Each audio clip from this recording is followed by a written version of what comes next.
Hello, Micah Keel here again with another online lecture for you to watch. Um, I would highly recommend, if you have time, to read chapter 5 of the Harris Platzner textbook, maybe before this lecture or after, I guess either way. It's really a very good chapter, and I think fits nicely with a lot of the things I'm going to say here. One of the things we have to just grapple with when we try to understand the Old Testament is the wide variety of ways that God is depicted across the face of this text. Especially for those of us who are Christians who claim special revelation in Jesus Christ. I think oftentimes we let that color our understanding of God in the New Testament. And oftentimes we perpetuate this divide between the God of the Old Testament and the God of the New Testament. And so our job here is to dive into this, to try to understand how and why God is depicted in different ways, and then to do some theological recovery of that and understand why it's important.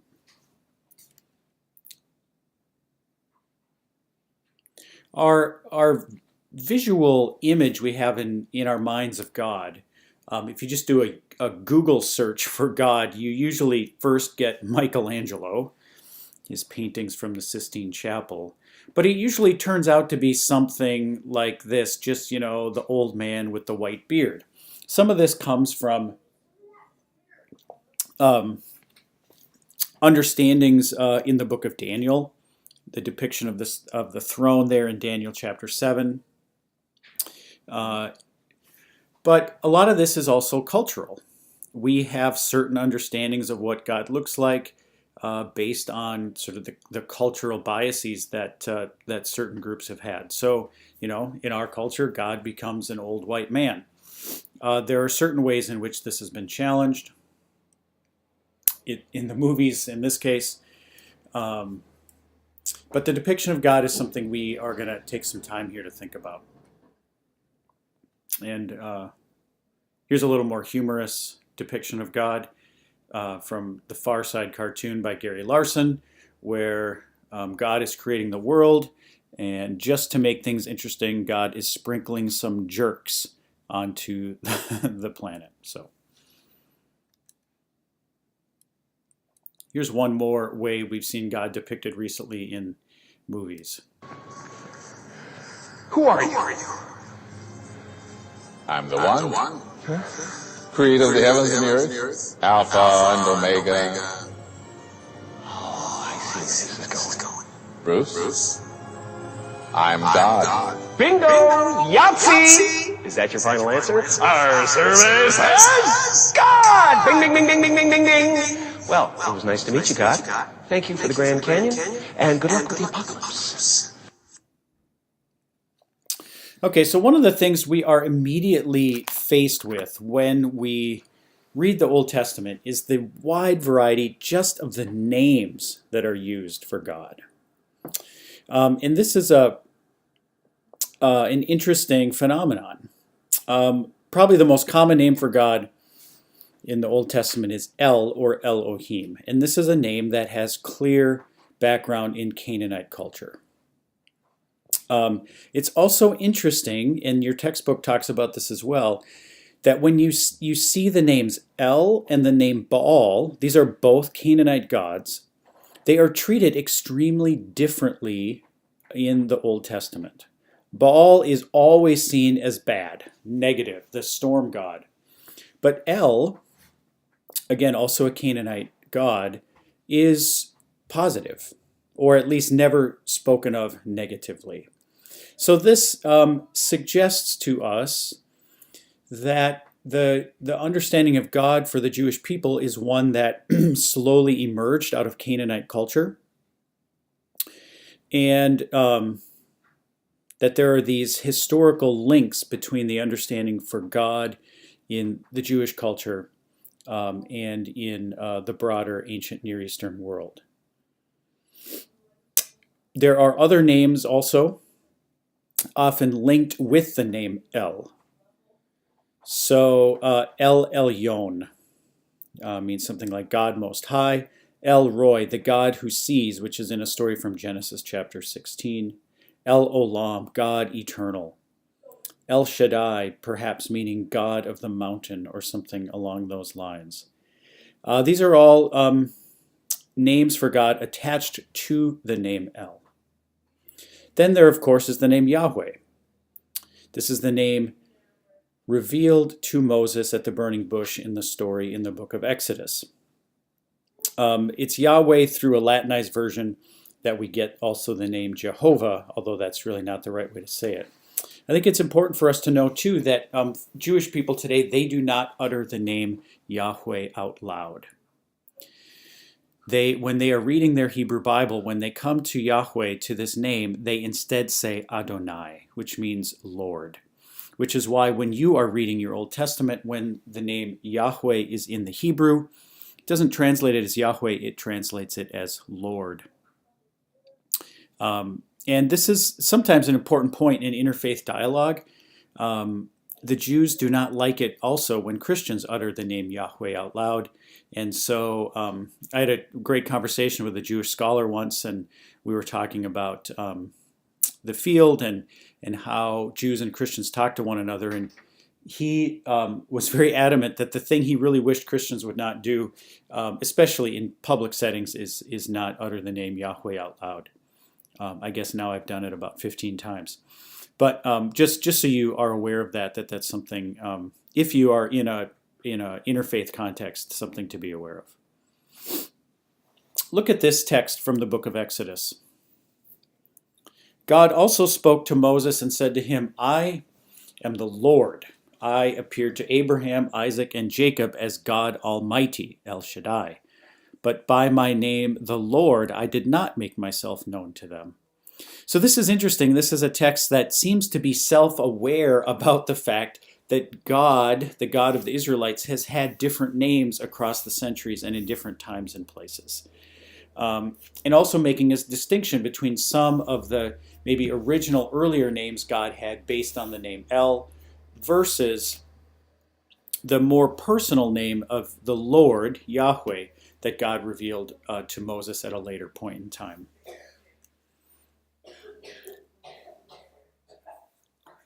Another thing that becomes apparent when you start to look at treatments of God in the Old Testament is the fact that it's not always clear that the Israelites believed in only one God. We've already seen times where God speaks in the plural. There are texts where God seems to be just sort of the primary God among many gods in the divine council. So if you look, for example, at the book of, in the Psalms, Psalm 89. I will just read a little bit of this. Let the heavens praise your wonders, O Lord, your faithfulness in the assembly of the holy ones. For who in the skies can be compared to the Lord? Who among the heavenly beings is like the Lord? A God feared in the council of the holy ones, great and awesome above all that are around him. So this is a text that seems to reflect a time period when there was not yet a strict monotheism in Israel, and that God at this point is simply sort of the chief God or the head God amongst other gods or heavenly beings. Exodus 15:11 is another text you could look at to see an example of this, and there are many like this.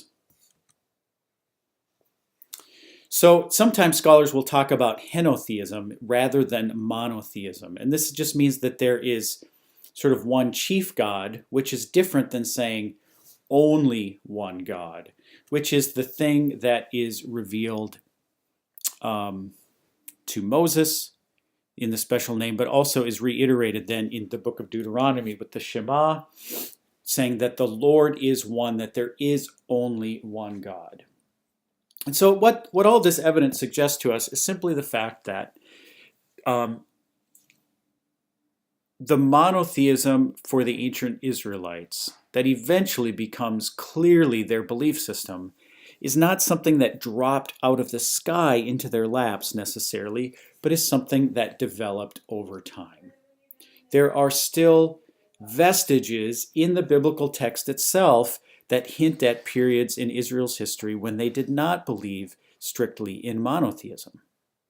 This belief developed over time and is something that was, you might say in theological terms, was slowly revealed to the people across a period of centuries, and was not sort of just a shock out of the blue.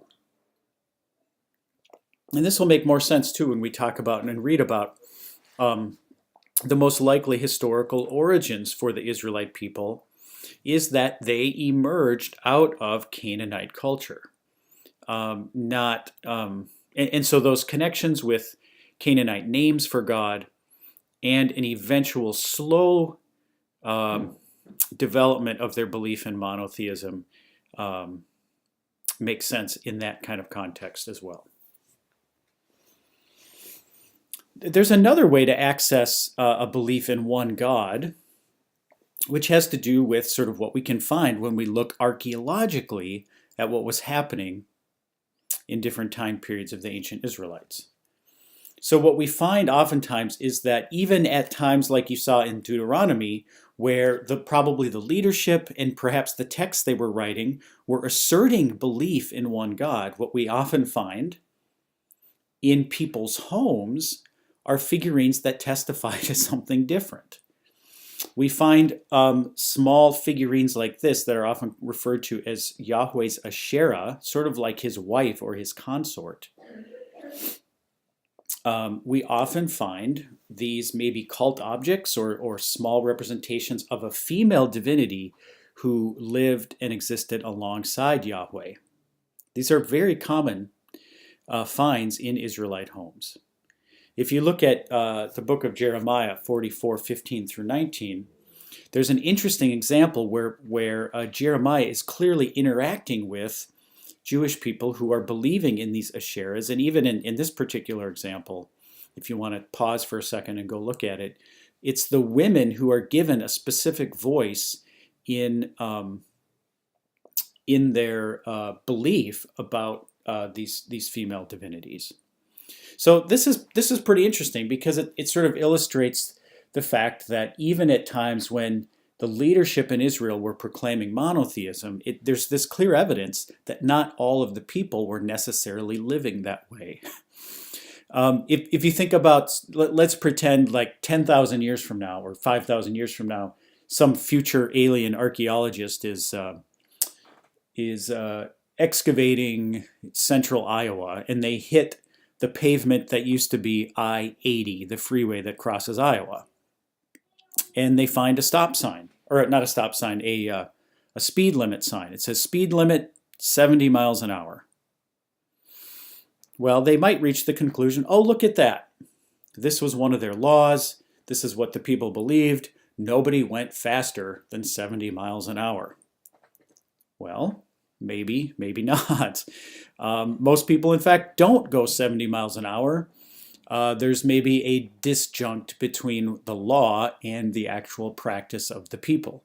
And so this is what we find at various points when we look at the archaeological record. It's pretty fascinating and something we could have discussion about also on the online discussion board. We find lots of these kinds of figurines. So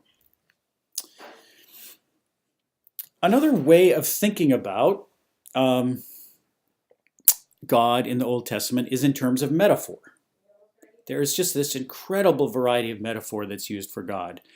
Lion, bull, shepherd, rock, fortress. I've got some images from the ancient world that illustrate some of these. Here is a lion on a gold seal. Here's some etchings and also with a lion, a bull, shepherd, rock, but also other things like silence, rain, water, creator, king, husband, father. What we often, I think, don't think about is there's also female imagery that is often used for God in the Old Testament. So we can find images where God is depicted as a mother, as a midwife, as a mistress, as a pregnant woman. So there are these female images as well. If you look at just one example, Isaiah 42:14 is really interesting. Here it says, and this is God speaking, "For a long time I have held my peace. I have kept still and restrained myself. Now I will cry out like a woman in labor. I will gasp and pant." And so when I read a text like that to my 18-year-old students who have maybe grown up with the image of God as the old man with the white beard in the sky, when they see that text in Isaiah 42, the first thing they say, "Oh, but that's just a metaphor." Well, yes, exactly. But the point is that pretty much all of the language for God in the Old Testament is metaphorical. God as a father, or God here as a woman giving birth, neither of those has any claim on the ontological reality of God's gender. And I think this is an important point that we remember, that there's a wide breadth of metaphor available for how we understand God in the Old Testament. And at times in the New Testament as well. You could look at other examples. Isaiah 66:13 is another place where there is female imagery used for God. Some of the roles that are used for God in the Old Testament: God as creator and destroyer. We see God depicted as a warrior, sometimes as a holy being. God as king is a very common metaphor. God as a loving partner or a parent. God as the ultimate reality. These are all different images and roles that God can play. One of the things I really want to try to dispel, however, is, I mentioned this at the beginning, the idea that God is somehow different in the New Testament than God is in the Old Testament. This is something the early church struggled with. You might have heard of a man named Marcion. He had this idea that there was no connection, or that the God of the Old Testament was totally different than the God of the New Testament. And there was a whole branch of early Christianity called Marcionite Christianity who followed him. Marcion wanted to get rid of all the references to the Old Testament that are in the New Testament. He wanted a version of the New Testament that was sort of stripped down just to one gospel and a few of Paul's letters, with the references to the Old Testament taken out. He was a heretic because this was theologically problematic. So we need to remember the deeply inherent connections between the Old and the New Testament. Is there a lot of depiction of a violent God in the Old Testament? Yes. But that is also true in the New Testament. Look at the language of sheep and goats that Jesus uses in the Gospel of Matthew. Read the book of Revelation. That's as violent a God as you'll find anywhere in the Old Testament. So I don't like this idea that God in the Old Testament is different from God in the New Testament. This is not a helpful or even a correct point of view. To further illustrate this, I like also to turn to Hosea 11 because it goes in the other direction as well. I'll just read a few verses of this. So this is God speaking, talking about the intimate relationship that God has with the people. Starting in verse 1. When Israel was a child, I loved him, and out of Egypt I called my son. The more I called them, the more they went from me. They kept sacrificing to the Baals and offering incense to idols. Yet it was I who taught Ephraim to walk. I took them up in my arms, but they did not know that I had healed them. I led them with cords of human kindness, with bands of love. I was to them like those who lift infants to their cheeks. I bent down to them and fed them. Jumping down to verse 8. How can I give you up, Ephraim? How can I hand you over, O Israel? My heart recoils within me. My compassion grows warm and tender. So I find this very, very powerful. It's very beautiful. God, with this intimate relationship with the people, here God depicted as a parent, really in some ways almost more like a mother, is the one who picks up and feeds the child.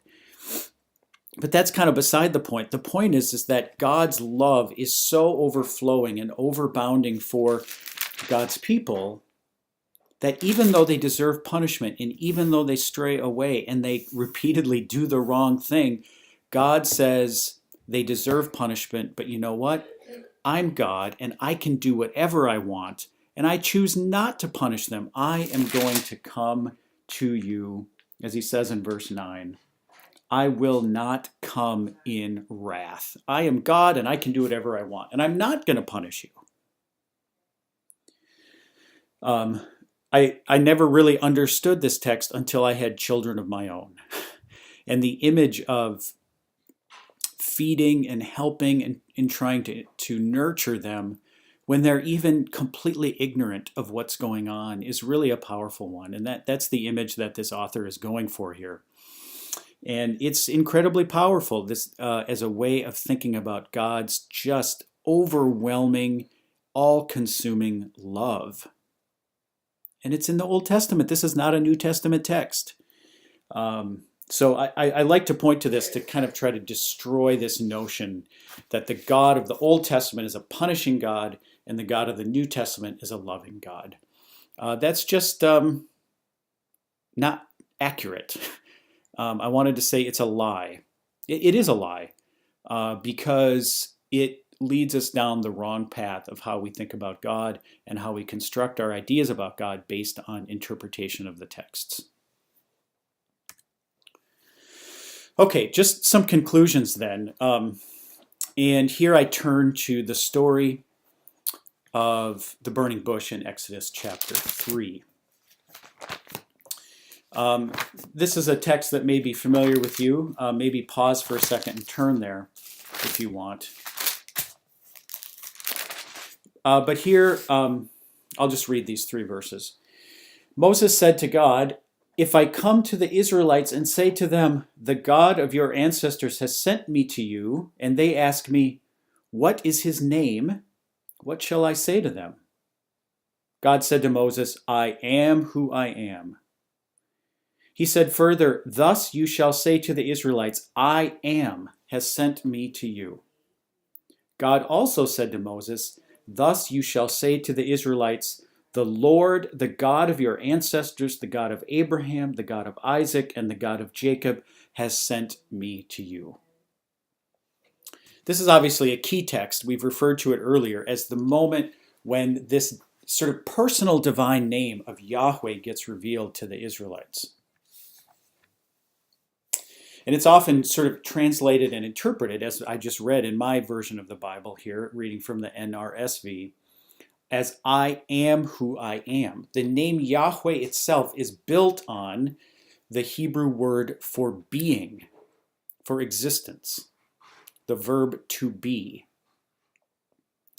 But the way it's constructed, the "I am who I am," could actually maybe also, or even better, actually be translated as "I will be who I will be." Now that's a different way of thinking about it. This is at a moment when God is asking Moses to launch himself into the unknown. And Moses says, "Well, what's your name? I want to know something here. They're going to want to know who you are and what this is going to mean for the future." And God's answer is pretty evasive. "I will be who I will be." In other words, you're not even going to know who I am until I start doing the next thing that I'm going to do. At the same time, there is an element of history here. Part of how we understand God is by what God has done in the past. "I am the God of your ancestors. That's who has sent me to you," Moses is supposed to say. So there's an element of knowing who God is based on the past. But there's also this incredible openness to the future in which God refused to be defined in any real specific way, and God leaves the future open for God's future activity. Think about this in the context of what the name Israel itself even means. The name Israel comes from the wrestling that Jacob has with the angel in the book of Genesis. And the name Israel itself means one who has striven with God, one who has wrestled with God, and maybe doesn't always know exactly what that means.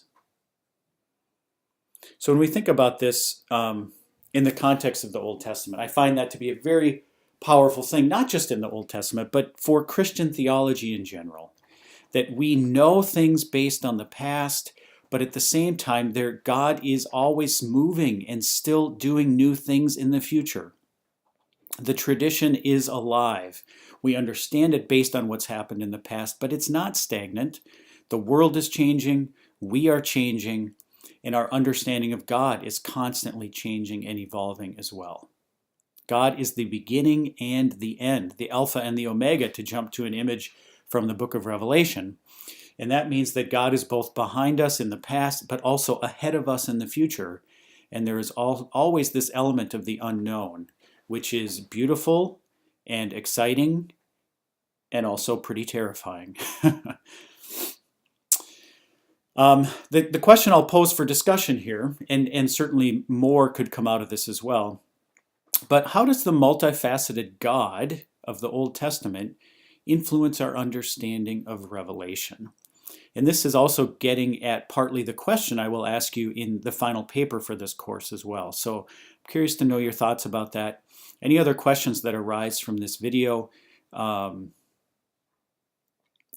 please post them to the board. This is off to a good start already, and I really look forward to your comments and thoughts.